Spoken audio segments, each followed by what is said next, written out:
कुछ अन्य खबरों का। भोपाल से एक अहम खबर आपको बता दें, कांग्रेस के वरिष्ठ नेता आरिफ अकील का निधन हो गया है। भोपाल के निजी हॉस्पिटल में उन्होंने अपनी जिंदगी की आखिरी सांस ली। दरअसल हार्ट प्रॉब्लम्स की वजह से उन्हें भर्ती कराया गया था और लंबे समय से वो बीमार भी चल रहे थे। आरिफ अकील जिनका निधन हो गया, भोपाल के एक निजी अस्पताल में वे भर्ती थे। कांग्रेस के वरिष्ठ नेता रहे आरिफ अकील के निधन की जानकारी मिल रही है। भोपाल के निजी हॉस्पिटल में वो एडमिट थे और हार्ट प्रॉब्लम की वजह से उन्हें एडमिट कराया गया था, जो कि लंबे समय से बीमार चल रहे थे।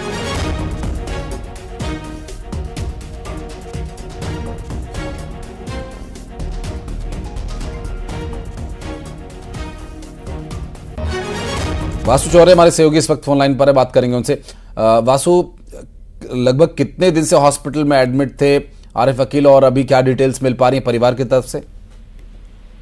तो बिल्कुल देखिए, मध्य प्रदेश के बहुत ही दिग्गज नेता पूर्व मंत्री आरिफ अकील अब हम सबके बीच नहीं रहे। ये बहुत दुखद खबर राजधानी भोपाल से आ रही है। भोपाल जो उत्तर विधानसभा है, वहां से लगातार वो प्रतिनिधित्व करते आए और आखिरी चुनाव अस्वस्थ होने के कारण वो नहीं लड़ पाए थे, तो उनके बेटे जो है आतिफ अकील वो वहां चुनाव लड़े और वो भी जीते। लगातार आरिफ अकील वहां पे अजय रहे, कभी वो चुनाव नहीं हारे। ये उनका अपने आप में एक बड़ा रिकॉर्ड है और करीब एक हफ्ते से वो लगातार हॉस्पिटल में थे, क्योंकि तमाम सारी उनको दिक्कतें थी, परेशानियां थी और हार्ट से संबंधित परेशानी के चलते उन्हें भर्ती कराया गया था। आज सुबह सुबह उन्होंने अंतिम सांस ली है राजधानी भोपाल के एक निजी हॉस्पिटल में, लेकिन वो काफी लंबे समय से अस्वस्थ चल रहे थे।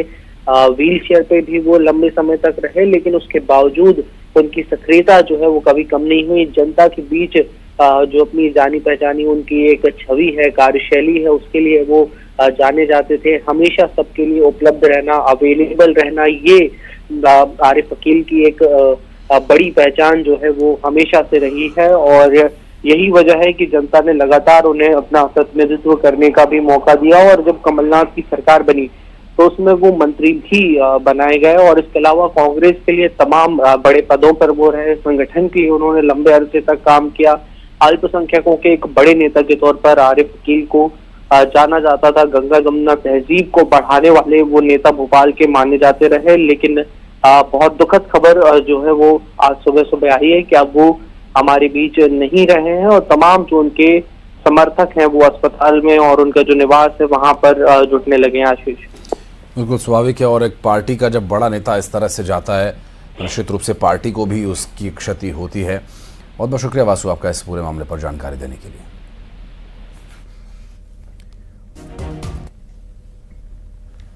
और कवर्धा में श्रावण मास के दूसरे सोमवार पर मंदिर में भगवान भोलेनाथ पर जल अर्पित करने के लिए लोग काफी संख्या में पहुंच रहे हैं। शिवालयों में विशेष पूजा अर्चना चल रही हैं।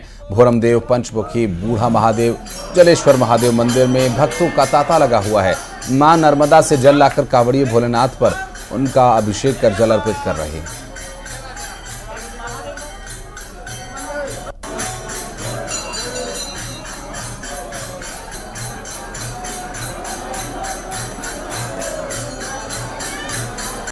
तो भगवान भोलेनाथ के दर्शन करने और जल अर्पित करने पहुंच रहे श्रद्धालुओं की तस्वीरें और बाबा भोलेनाथ पर जल अर्पित करने के लिए पैदल यात्रा कर पहुंच रहे शिव भक्त कांवड़िए और शिव भक्तों को भगवान भोलेनाथ कृपा पात्र बनाए रखें, इसी तरह की मनोकामना श्रावण मास के दूसरे सोमवार पर। और कवर्धा चलेंगे, हमारे सहयोगी मनीष इस वक्त हमारे साथ जुड़े। मनीष, श्रावण मास का दूसरा सोमवार आज है, श्रद्धालुओं में गजब का उत्साह रहता है आज के दिन और भगवान भोलेनाथ पर कोशिश सभी की होती है कि वो जल अर्पित कर उनसे प्रार्थना कर सकें, उनका आशीर्वाद ले सकें।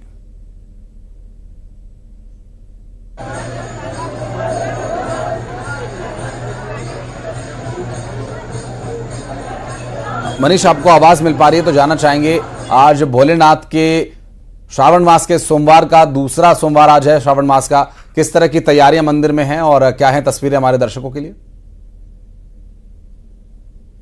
अब बिल्कुल आशीष, जिस तरह आज सावन का दूसरा सोमवार है, सोमवार को लेकर विशेष जो शिवालयों में है वो तैयारी की गई थी। सुबह 4 बजे से विशेष अभिषेक और पूजन का आयोजन किया गया है। खासकर जो छत्तीसगढ़ के खजुराहो के नाम से प्रसिद्ध है फोरम विश्व मंदिर, वहाँ भक्तों का तांता लगा हुआ है। कांवड़िए जो है मां नर्मदा का जल लेकर यहाँ पे पहुंचे। पूरे 150 किलोमीटर की पैदल यात्रा कर कांवड़िए मां नर्मदा अप्रकंटक से जल लेकर जो जंगल के रास्ते हैं, पथरीले रास्ते हैं, पहाड़ को पार कर कठिन जो ये रास्ता है वो तय कर भोलेनाथ के दर में पहुंचते हैं। वहाँ पे जलाभिषेक कर वो अपनी मनोकामना पूरी करते हैं और ये परंपरा जो है सालों से चली आ रही है, जिसे आज भी निभाया जा रहा है। इसके अलावा जो कांवड़िया जिला मुख्यालय में प्रमुख रूप से पंचमुखी बुढ़ा महादेव है, सिद्धपीठ ऐसे कहा जाता है, वहाँ पे भक्तों का तांता लगा हुआ है। सुबह से यहाँ भी भक्त दर्शन के लिए पहुँचे। खासकर कांवड़ियों के लिए विशेष व्यवस्था की गई, क्योंकि उनको दूर से चलकर शिवालय पहुँचते हैं, तो उनको भक्तों जो दूसरे भक्त हैं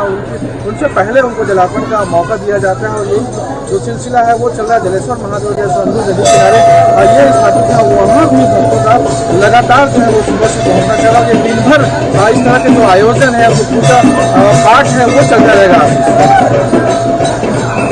बहुत शुक्रिया आपका इस जानकारी के लिए मनीष। और बढ़ते आगे, राजनांदगांव में डायरिया का प्रकोप देखने को मिल रहा है। दरअसल हैंडपंप का दूषित पानी पी लेने से गांव में डायरिया फैला हुआ है। 15 लोग बीमार हैं, अस्पताल में उनका इलाज जारी है। पूर्व सांसद ने बीमार लोगों से मुलाकात की और जिले के आला अधिकारी भी यहां इस दौरान मौजूद रहे।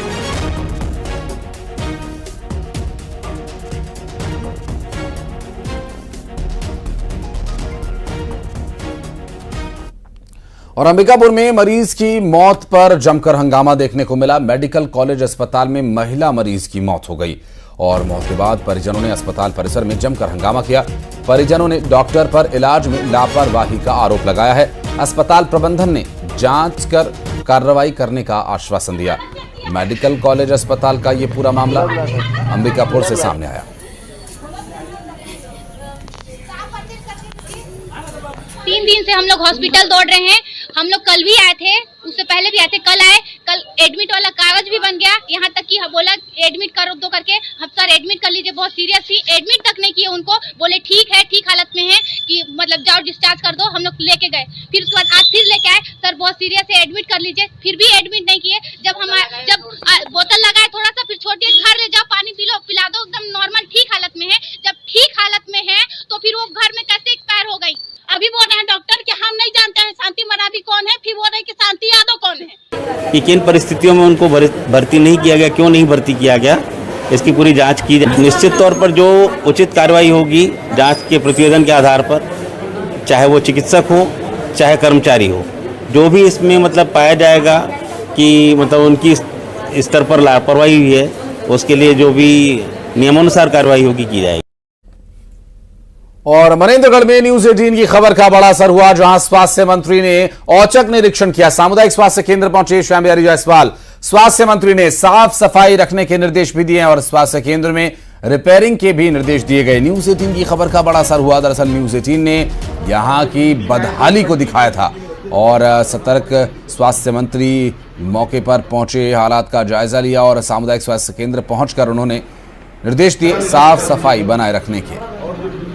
प्रदेश के स्वास्थ्य मंत्री मनेंद्रगढ़ समुदाय स्वास्थ्य केंद्र में आज अचानक औचक निरीक्षण किए। किस तरह का औचक निरीक्षण था और क्या कमियां पाए हैं, उसको लेकर के क्या दिशा निर्देश दिए वो बताएंगे। चूँकि कई बार सूचना देकर जाने से व्यवस्थाओं को ठीक कर दिया जाता है, आज मैंने निश्चय किया कि शाम के समय जब मरीजों को डॉक्टर की आवश्यकता होती है, सुविधाओं की आवश्यकता होती है,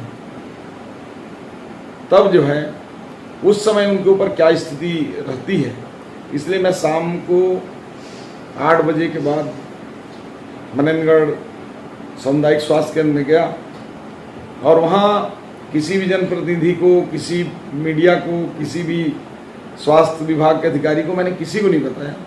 वहाँ समान रूप से मैंने गया, मरीजों से मिला, नर्सेस बहुत अच्छा कर रही थी। एक इमरजेंसी का केस आया था, उसको बड़े ही तन्मयता से लगी थी।